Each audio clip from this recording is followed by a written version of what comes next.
اور محتاج و مساکین کا احساس ہو۔ روزہ دار کی اصل آزمائش ہی افطار کے وقت ہے۔ افطار میں اس قدر مرغن غذا سے ابتدا کر کے روزہ جیسی رحمت کو زحمت بنا دیا جاتا ہے۔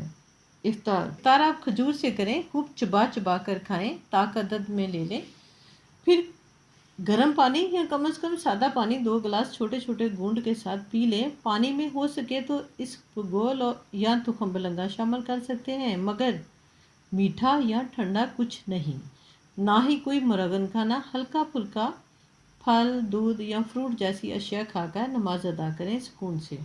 نماز کے بعد پھر 1 گلاس پانی پی لیں، اور اب آپ سادہ خوراک جو پورا سال کھاتے ہیں، مگر پکوڑے، سموسے، مشروبات اور مرغن چیزیں رمضان میں قطعاً ممنوع کر دیں۔ کھانے کے دوران اور کھانے کے کم از کم آدھ گھنٹہ بعد تک پانی نہ پئیں۔ افطار کے بعد ہو سکے تو واک کر لیں یا گرین ٹی پی لیں۔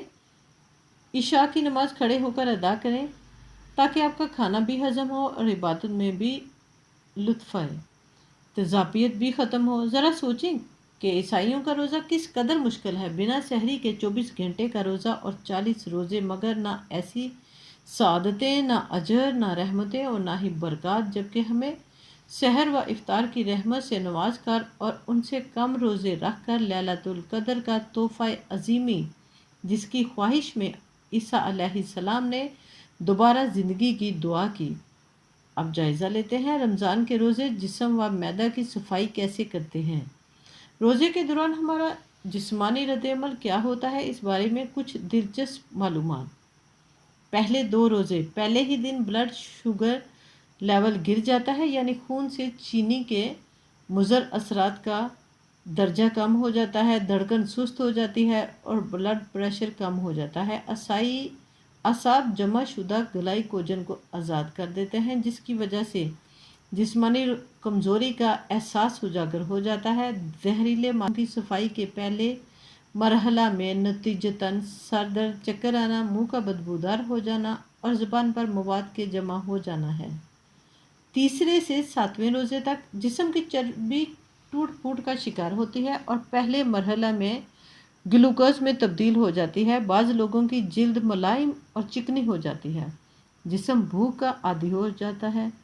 اس طرح سال بھر مصروف رہنے والا نظام ہاضمہ رخصت مناتا ہے، جس کی اسے اشد ضرورت تھی۔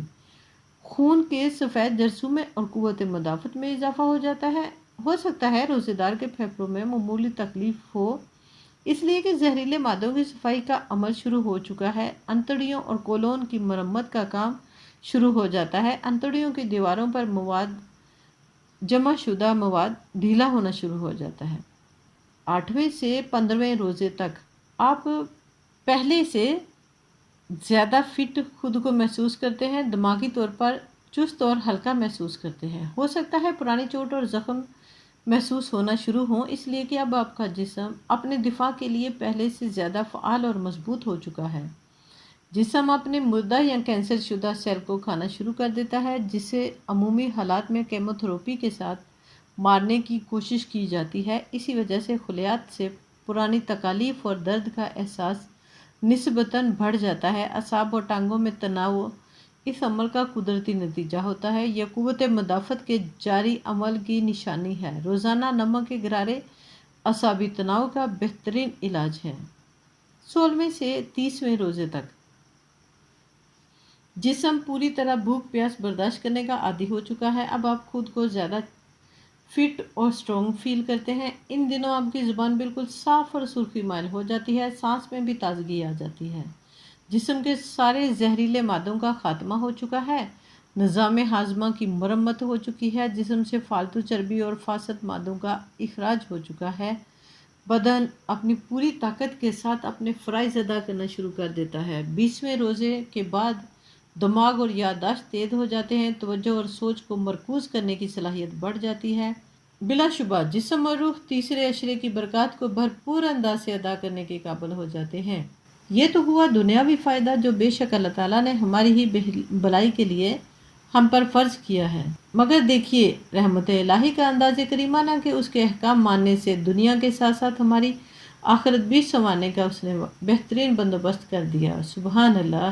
اگر ان طریقوں پر عمل کریں تو روزوں سے جسم، معدہ و دل کی بہترین صفائی ممکن ہے، ورنہ دوسری صورت میں الٹا بیمار ہو جاتے ہیں۔ اول تو روزہ رکھتے ہی کم لوگ ہیں کہ گرمی کا روزہ نہ جانے سب کو اتنا کیوں ڈراتا ہے۔ حالانکہ روزہ جب تک لگے نہ، اپنا آپ دکھائے نہ، تب تک روزہ کا مقصد بھی پورا نہیں ہوتا۔ سردیوں میں تو عجیب بے مزہ روزے ہوتے ہیں، جو سحری ہضم ہونے سے پہلے افطار کا وقت آ جاتا ہے، بھوک اور پیاس کو محسوس کیے بنا کیسا روزہ؟ روزہ ہمیں پانی اور رزق کی اہمیت سکھاتا ہے، اور جن کے پاس یہ موجود نہیں ان کا حصہ اللہ تعالیٰ نے عطا کر کے ہمیں آزمایا ہے کہ ہم کتنی فراخ دلی اور ایمانداری سے دوسروں کی مدد کرتے ہیں اور ان نعمتوں پر اللہ تعالیٰ کا کتنا شکر ادا کرتے ہیں۔ اس طرح سے آپ یقین کریں، آپ کی روزوں کی ڈائٹ کے ساتھ ساتھ رمضان میں جو اشیاء خورد و نوشت مہنگی ہو جاتی ہیں، اس پرابلم سے بھی ہمیں نجات مل جائے گی، کیونکہ عوام اس قدر افراد سے کھانا اور خریدنا ختم کر دے۔ عید کی شاپنگ بھی رمضان سے قبل مکمل کر کے سوٹ بھی رمضان سے پہلے سلوا لیں، تو دکاندار اور درزی بھی اس قدر لوٹ مار نہ مچائیں اور آپ اپنے عید کے کپڑوں کی زیادہ اچھی اور سکون سے تیاری کر سکیں گے، اور درزی اور دکاندار بھی آپ کے ساتھ ساتھ رمضان کو صرف اصل مقصد کے ساتھ انجوائے کریں گے، جو ماہ مبارک کا اصل احترام ہے۔ اکثر لوگ اپنے دینی شعار کا مذاق اڑاتے پھرتے ہیں۔ غزوہ تبوک کے موقع پر ایک شخص نے صحابہ کرام رضی اللہ تعالیٰ عنہ کی باتوں کا مذاق اڑایا، جس پر سورہ توبہ آیت 65 میں اللہ تعالیٰ نے بہت سختی سے منع فرمایا، اور اگر تم ان سے پوچھو تو کہیں گے کہ ہم تو یوں ہی ہنس کھیل رہے تھے۔ کہہ دو، کیا اللہ اور اس کے رسول اور اس کی آیتوں کا مذاق اڑاتے ہو؟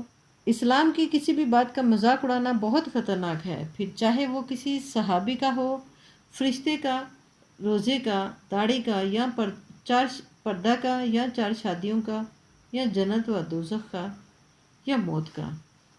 اللہ کے لیے اپنے سب سے پیارے اور واحد دین کو تفریح کی خاطر مذاق نہ بنائیں۔ کیا ہم سے اچھے غیر مذہب نہیں جو اپنے ٹماٹر پٹاخوں، رنگوں کے ضیاء اور ڈھیروں ایسی بے بنیاد رسومات یا تہوار کو بھی مذاق نہیں بناتے؟ تو آئیں ہم اس ماہ مبارک سے سیکھیں اللہ کی خاطر درگزر سے کام لینا، رحم کرنا، آسانیاں فراہم کرنا، مدد کرنا، اپنی غلطیوں کو قبول کرنا اور ان کا ازالہ کرنا، قرآن کو سمجھ کر پڑھنا اور اس پر عمل کرنا۔ اللہ تبارک و تعالی ہمیں اس رمضان کو حاصل کرنے کی توفیق عطا فرمائے، آمین یا رب العالمین۔